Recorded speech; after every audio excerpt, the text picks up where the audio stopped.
bedeutendsten publizistischen Opus des Hieronymus darstellt die Zeitgeschichte quantitativ nur einen kleinen, fast marginalen Teil. Sein einziges historiografisches Werk, die Übersetzung des Eusebius Chronik mit vielen Ergänzungen und konzeptuellen Novitäten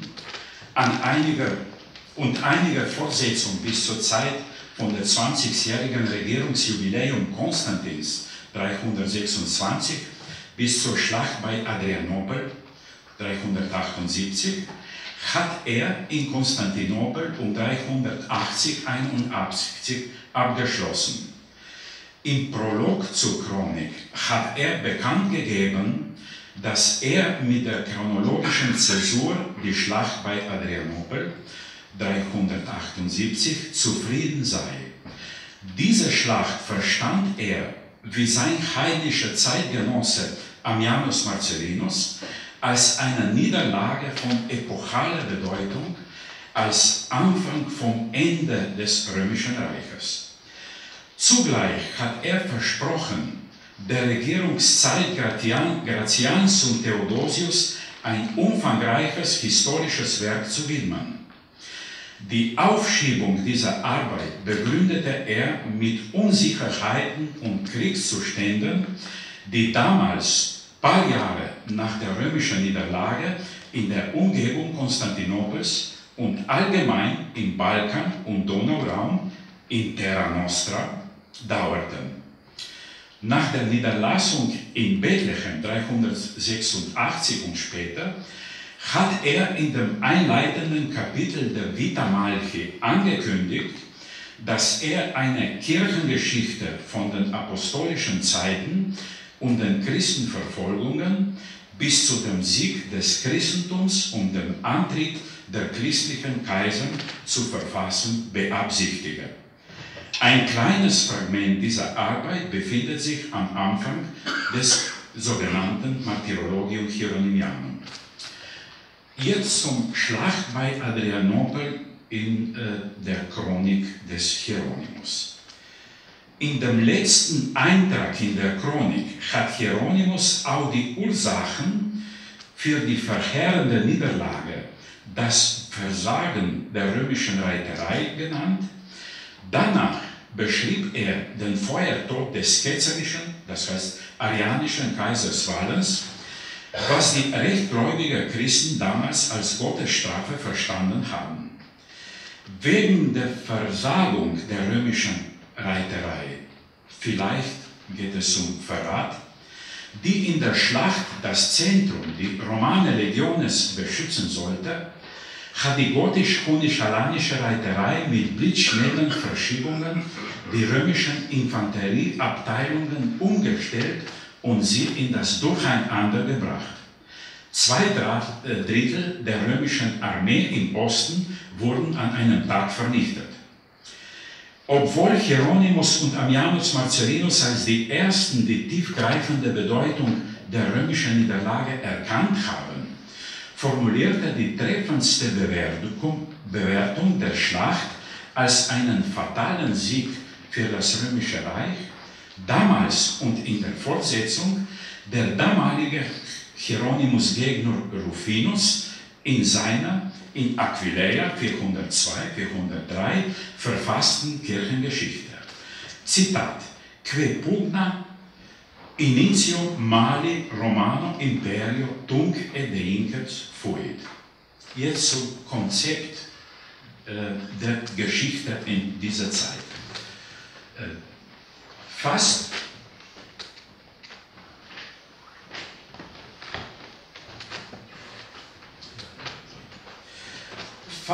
apokalyptisch wirkt Hieronymus' Beschreibung der Gegenstände nach Adrianopel in seinem Brief aus dem Jahre 396, fast 2 Dezennien nach der Schlacht. Die Berücksichtigung anderer Quellen zeigt sich seine düstere Darstellung von mehr als 20 Jahre ununterbrochenes Krieges mit täglichen Opfern auf dem gesamten Territorium der Balkan- und Donauprovinzen als recht übertrieben. Das Gleiche gilt für seine erst später 411 formulierte Vorstellung von einem 30 Jahre dauernden Krieg auf dem gesamten Territorium der römischen Provinzen zwischen dem Schwarzen Meer und den Julischen Alpen, fortgesetzt mit der Masseninvasion der Barbaren in Gallien Ende 406. Seine Beschreibung der Kriegsschrecken fokussiert sich auf die Gewalt gegen die Christen, gegen die Kleriker verschiedener Rangstufen, noch besonders gegen die gottgeweihte Jungfrauen und gegen die Personen adliger Abstammung.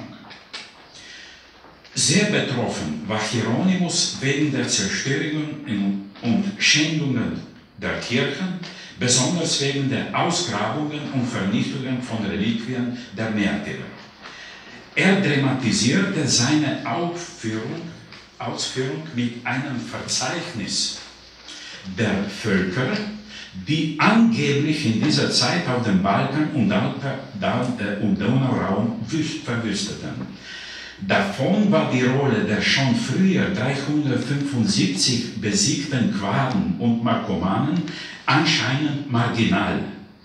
Ebenso war kaum bedeutend die Rolle der Sarmaten, die von Gratianus bzw. seinem General Theodosius, dem künftigen Kaiser, besiegt wurden, während die Rolle der Vandalen in dieser Zeit überhaupt nicht bekannt ist.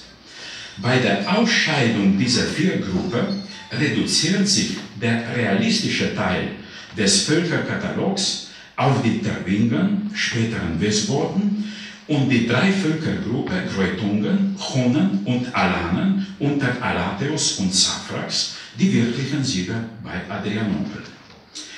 Auch bei dem Verzeichnis von 9 balkanischen Provinzen, die von Barbaren geplündert oder sogar verwüstet wurden, ist die Vorsicht geboten. Einige unter diesen Provinzen, wie zum Beispiel Dalmatien, waren nur in begrenztem oder sehr begrenztem Umfang betroffen, was auch für die Provinzen Noricum Mediterraneum und Noricum Ripense im Ostalpenraum gilt.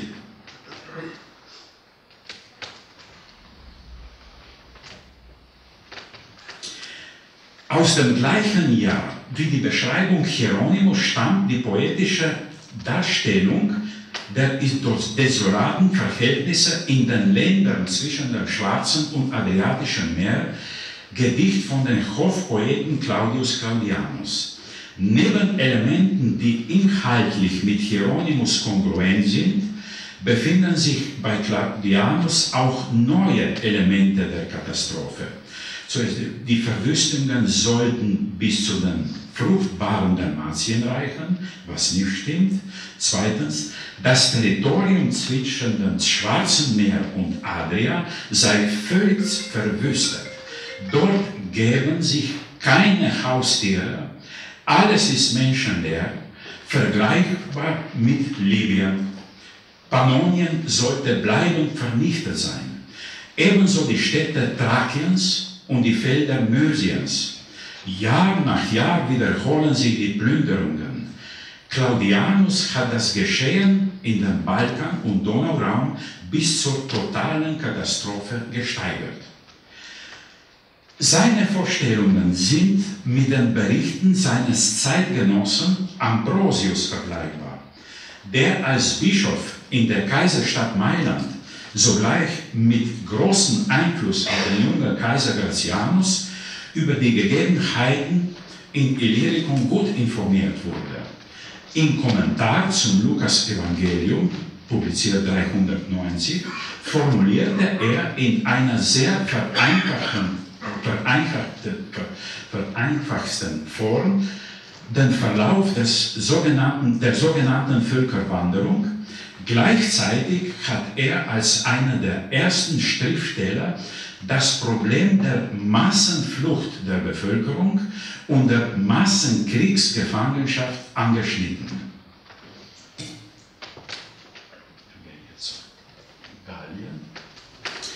Mit dem Geschehen in den Balkanraum nach der Schlacht bei Adrianopel sollte der Übergang von verschiedenen barbarischen Gruppen über Rhein bei Mainz und ihre Invasion in Gallien am 31. Dezember 406 vergleichbar sein. In seinen Vorstellungen wurde damit der 30 Jahre dauernde Krieg mit Barbaren abgeschlossen, 376, 406. Aufgrund der Berichte der gallischen Korrespondenten berichtet Hieronymus mit Entsetzen über die Katastrophe im Westen. Wie im Fall der Balkan- und Donauländer skizzierte er zuerst den großen geografischen Rahmen des Geschehens. Die Katastrophe ereignete sich auf dem gesamten Territorium Galliens, zwischen den Alpen und Pyrenäen, gleichzeitig zwischen den Rhein und dem Atlantischen Ozean.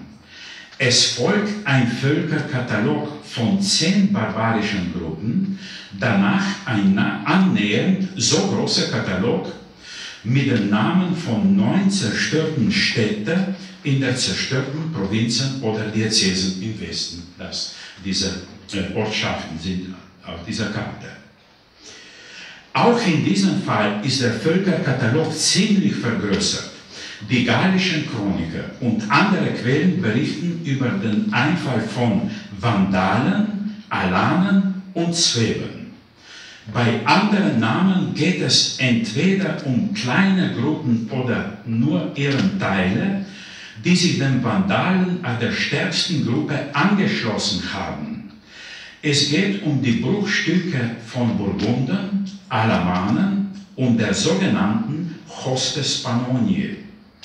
Allerdings ist es möglich, dass Hieronymus in diesem Fall mit den ursprünglich ungeprüften Informationen verfügte. Jetzt gehen wir zu Krisenerscheinungen und der Untergang des Imperium Romanum. Pessimistische Lebensauffassung unter den leitenden Intellektuellen. Ein Ausdruck des Pessimismus bei Hieronymus und in einer noch potenzierter Form bei Ambrosius sind ihre weltanschaulichen Überlegungen hinsichtlich des baldigen Welt- und Untergangs. Hieronymus brauchte dabei die Metapher von dem Schiffbruch. Die Welt, besonders das Imperium Romanum, ist vergleichbar mit einem sinkenden Schiff. Dabei brauchte er das Sprichwort Fracta nave de mercibus disputo. In Historia Augusta in Vita Cari aus dem späten Jahrhundert befindet sich eine historische Reflexion zur römischen Geschichte. Der unbekannte Autor brachte die Metapher wie res publica quasi quodam mersa naufragio.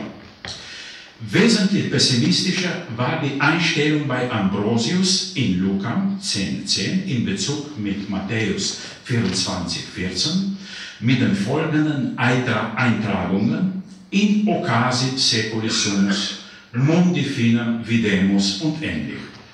Solche Überlegungen bei Ambrosien wurden später von Hieronymus und Augustinus als unangebracht abgelehnt. Unter den wichtigen Bischöfen aus Illyricum interessierte sich für diese Frage aus Hesychius von Salona in seinem Brief zu Augustin. Wann kommt das Ende der Welt?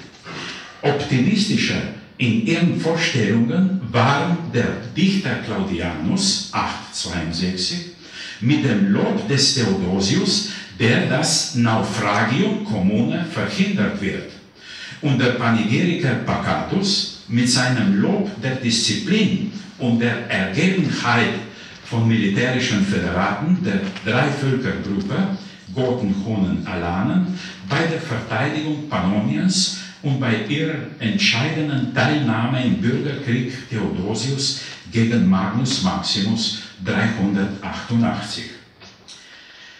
Kriegsgefangenschaft. Aha, ja, das passt so. Katalog der Völker und Katalog der Städte in Gallien. Und jetzt gehen wir zu Fragen der Kriegsgefangenschaft. Neben der allgemeinen Verwüstungen und der Bevölkerungsverlust war das wichtigste Problem die Kriegsgefangenschaft, Captivitas. Ambrosius, der die Verhältnisse in Westiliericum gut kannte, nennt in seiner Schrift De Officiis 388-89 als eine wichtige Pflicht von Klerikern und von christlichen Laien den Loskauf der von Barbaren versklavten Kriegsgefangenen. Dabei hob er ganz besonders die Beispiele Illyricums und Thrakiens hervor, wo die Bevölkerungsverluste wegen Kriegsgefangenschaft extreme Ausmaße angenommen hatten und in der Größenordnung der Bevölkerung einer ganzen Provinz. So, die Zahl der Kriegsgefangenen war gleich die der Bevölkerung einer Provinz. Der Bischof berief sich auf den Altruismus als die höchste Form der menschlichen Güte, was in einer indirekten Kritik an den tatsächlichen gesellschaftlichen Verhältnissen und der Rechtsordnung im Römischen Reich gleichkam. Die Kriegsgefangenen, die die Barbaren an römische Sklavenhändler verkauften, geraten aus der barbarischen Gefangenschaft in die Sklaverei bei den Römern. Wenn sie von niemandem freigekauft wurden, bleiben sie ohne Aussicht, die verlorenen Rechte zurückzuerlangen. Auch die Ansichten des Bischofs Chromatius von Aquileia beruhen auf den Grundsätzen der christlichen Ethik, wie man sie bei Ambrosius kennt. Das Massenphänomen der Flucht und der Kriegsgefangenschaft verursachte zusätzliche Probleme, mit denen sich die staatliche Gesetzgebung auseinandersetzen musste. Zwei Gesetze des Kaisers Honorius aus dem Jahr 408 legen Regeln zur Lösung der komplizierten Fälle fest, die offensichtlich ein enormes Ausmaß erreicht hatten. Flucht oder Auswanderung. Die Auswanderung organisierter Bevölkerungsgruppen aus Illyricum nach Italien lässt sich durch die Übertragungen von Märtyrerreliquien aus dem pannonischen Raum nach Rom und die Städte Norditaliens nachweisen. Eine Auskunft dafür bietet die Passio Quirini. Etwas seltener waren die Übersiedlungen der pannonischen Aristokraten in Dalmatien, vor allem nach Salona. Wegen der Barbaren noch mehr, aber wegen der anticheretischen Gesetzgebung Theodosius emigrierten aus dem Balkanraum manche heterodoxen Christen, Arianer, Photinianer und Bonosianer, nach Norditalien, Rom, Gallien, Spanien und Afrika. Zum Schluss, Hieronymus war, ähnlich wie seine Zeitgenossen Ambrosius und Augustinus, ein recht engagierter Beobachter der Katastrophen seiner Zeit, mit einer Empathie, Sorgfältigkeit und Mitgefühl hinsichtlich der leidenden Mitmenschen. Seine Informationen über die Gegebenheiten auf dem Balkan und im Westen des Imperium Romanum, die anhand der Korrespondenz und der Berichterstattung der Pilger sammelte, waren manchmal ungenau und einseitig.